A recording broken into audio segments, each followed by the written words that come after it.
Hello everybody, Adrian Plus here. Yes, and Bridget, hello. And it's number 82 in Sounding the Shallows. It is. And we're keeping reasonably quiet because we've got a very small little boy asleep upstairs somewhere. Yeah, we'll explain that a bit more. But it's Christmas Eve. I mean, that's extraordinary, Adrian, isn't it? I suppose it is. I'm getting a bit confused about what is what at the moment. Yeah. But yeah, it is good. We've had some really interesting emails. We do thank you so much. But there's one, wasn't there, that really struck us because of you talking about what had happened to you and how it felt. Yeah, I think Bridget mentioned it, I don't think I did, but that when I woke up in hospital 2 or 3 weeks ago, after this operation I had, I thought I was dreaming, actually, but I also, my second thought was that I had been abducted by aliens. I don't know whether I actually thought that or whether it was the only way I could make sense of what was going on around me. But that's a bit how it felt. Lots of lights and faces and things going on and strange feelings in my body and all sorts of things. Anyway, one of our friends wrote to say that her son came downstairs one morning and said that he thought he had been abducted by aliens because he got a line of marks on his stomach that he had round marks that he hadn't had before, and he thought perhaps he'd been abducted by aliens, operated on, and then put back in his bed. So what he hadn't realised was that actually the marks were caused by buttons on the mattress. That's right, because his mum had taken the cover, the padded cover of the mattress to wash it, so he wasn't used to lying straight onto the mattress. That's right. So like me, he had not been abducted by aliens, which is probably just as well. Yeah. Well, do you know something, Adrian? Listening to TV and to news just this week, the thing that's really struck me, we talk about the new normal and the old normal and all the rest. And somebody actually said the only normal that I know is that I know nothing at all. Nobody seems to know anything at all. Decisions are made and then they're not made. And that feeling of swirling around in the darkness. And I think it tuned into me particularly because, you said we're talking quietly because we've got our grandson asleep upstairs. We're actually staying in a cottage, aren't we, for over Christmas? Yeah. And the thing about it is that we're in the middle of the countryside and it is so dark in a way that we're not used to at all, really. We're used to street lights. Well, we used to think it was dark in Yorkshire when we lived there, and it was. It was one of those designated dark spots. But here, we went out of the back door on the first night we were here, and I tell you, it was pitch black. It was. Absolutely pitch black. It was. And I think, and it was one of our sons who's staying with us, was remembering as a child that you always had a torch when you went outside. That was the norm. You always had a torch. And then that started us thinking about other things and the fact that when we had no central heating, because this cottage has got storage heaters, but it was jolly cold when we got here. And we crouched near the fire, and I remember that expression, don't hog the fire, because that was the sole source of heat. And the other thing I remember, because I found myself saying it on that first evening, was shut the door or you'll let all the heat out. Well, we actually started saying that on the first night here, didn't we? That's what I mean. Shut that door. If you shut the door, the heat will stay in. But I suppose what it struck me was that we behave as though it is the only time when things have been unusual. But there never was a permanent norm, really, was there? I mean, things have always changed and things have always come along and disrupted things. One of the books in this cottage was When the Wind Blows. Yeah. And again, it was one of our sons looking at it, and it brought shivers to us, didn't it? Because it's a very plaintive book, isn't it, about an elderly couple who, I'm sure most of you know, tried to abide by the rules and regs laid down about if the bomb comes. Yeah. And they reminded us quite a lot of Bridget's parents, who would have been very obedient and would have really tried hard to to stick to that. And well, it's a cartoon book like The Snowman, which is is it Raymond Higgs? Yeah. Briggs. Briggs rather, and it's very, very moving. Yeah. But I mean, that was a frightening time, the Cold War, the fear of the nuclear bomb. It was the thing that riddled our minds, just like COVID is riddling our minds now. I can remember walking to school with the phrase 4-minute warning going round and round in my head. And often as I walked, because it was about 3/4 of a mile up to school, thinking, what will I do with my 4 minutes? What is the best way to fill 4 minutes when you're 10? A very strange time. And it's very difficult to explain that to the next generation, because it isn't part of their story, really, that strange fear that everything seemed to be out of control and there was nothing we could do, which is a bit the same as now with COVID, which, I was thinking it was COVID-19 and it's soon going to be COVID-22, really. Yeah. If you like. We thought it might last a fortnight, possibly, or a month, maybe. And we were also thinking about people like Joseph, the father of Jesus. I don't know whether we call him the father of Jesus. I think. Well, we will tonight. We will tonight, yes. Joseph, the father of Jesus. His life constantly not running as smoothly as you'd expect if God was organising the life of the son his son in Mary. But the sudden intervention of of the blinking census. The census. I mean, he'd had angels. He'd had to cope with shock. He'd had to cope, I'm sure, with disappointment, because Mary was not a virgin when he was going to marry her.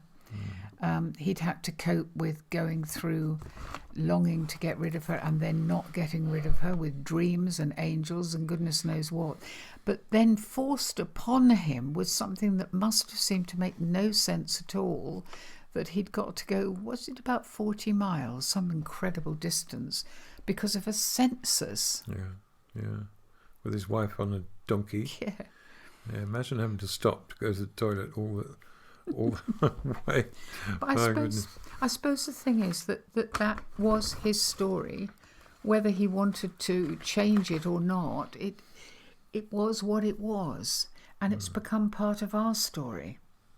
Because the whole story of the birth of Jesus and Bethlehem and all the rest of it is deeply ingrained in our understanding of Joseph being part of the lineage of David and of Jesus being born in Bethlehem and all the other things that went with it. Yeah, I don't believe in the norm anymore, myself. I don't. In terms of what God wants, what God does, what's going to happen, I think I have seriously jettisoned the norm. I haven't jettisoned my hope that we will find for us, you and I, a norm that allows us to live in a little more peace than we perhaps have recently. It would be nice. But no, I haven't wanted that for some time. What I have wanted for a long time is to be useful, and I really mean it, to be useful, and to be in the place where I can be of most use. And obviously, like everybody, I'm continually running up against aspects of myself, my attitude to people and life and all the rest of it, that possibly could get in the way. But I think that's a bit of a red herring. And since the operation I had, and over this period of recovery, which is going a little bit more slowly than perhaps I'd anticipated. Well, you get tired, don't you? I get a bit tired, but I think it is going well in the right direction. It's just, we probably thought, oh, that's it, you're better. You're not. You're nearly better. Yeah. It's a better way of thinking about it. And there are a couple of ways of looking at it. I mean, it's very easy to use sound bites, but words like Genesis and Revelation occur to me. That goodness. Well, they're quite big. 30 years ago. It's more than 30. More than that.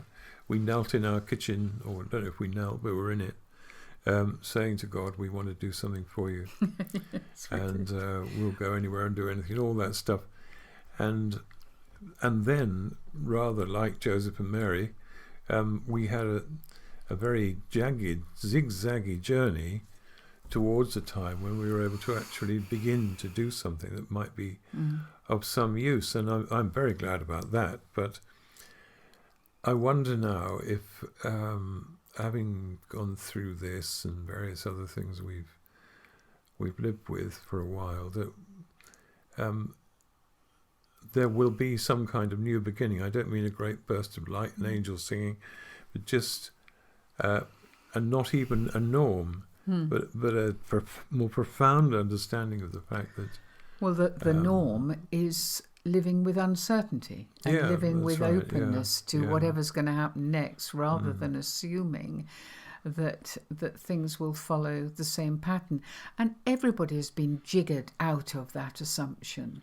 Christmas was certainly not the same last year and isn't quite the same this year. There's the possibility of all sorts of things happening in the new year. Nobody knows anymore. And maybe that is what you're saying, that it's a healthier, in an odd way. I think it's a little disturbing as well, to be honest. I think there is a dimension of Christian living and understanding that is quite nerve-wracking as you actually move closer to beginning to understand that you perhaps have no real rights over what will happen to you if you want to follow, which is how it was with the disciples, of course. There's a little bit of me that says, hold on a minute. Even now at this age, with any understanding I have, do I want to go along with this? But I think when I've shipped all the rubbish away, I do. But I suppose the idea of revelation, which is the other side of what I was thinking, is to have some new light, some new understanding of things that will be helpful to us and to others would be great. And I do always ask God for that. And I don't know what it will be. I have no idea. But it's an interesting turning on its head, isn't it, of what one assumes perhaps that we do want, which is that everything will be lovely and that Christmas will be perfect, and all the other things, that in the very middle of it there was uncertainty. In the very middle of the story there was probably disappointment and confusion, and that this Christmas is no different. For some people it will work out really well. For other people, I mean, our eldest son is desperately hoping that on Christmas Day itself he will get on a plane with his wife and they will travel to Australia to see his stepdaughter, his wife's daughter.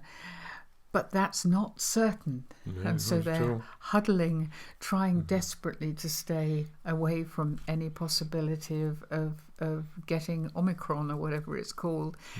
It is a very different way of living. But maybe it's also a good way to look at Christmas. It was ever thus. Yeah, well, I know there are some people, and I know one or two people for whom this is a tragedy-torn time. The things that have happened in the news that were absolutely appalling recently. It would be very hard for them to say there's some pattern in my life. There's some pathway I can follow. There's some point. But in the end, I guess you come back to relationship always, don't you? Someone said to me the other day, if you are asked about your faith, have you got something to say? It's a very straightforward question. And I had to say, in one sense, I've never been terribly good at that, at explaining to people why I'm a Christian. I have a lot to say, always blethering on. But the old-fashioned kind of preaching the gospel thing I've not been terribly good at. But what I do have is a story. And you have a story. We have stories. And if someone asks me why I'm a Christian and what it means and what's happened, I'm very happy nowadays to tell the truth. Yeah. Going back to when it started, and I was a raving evangelical pain in the butt to quite a lot of people. Oh, you were.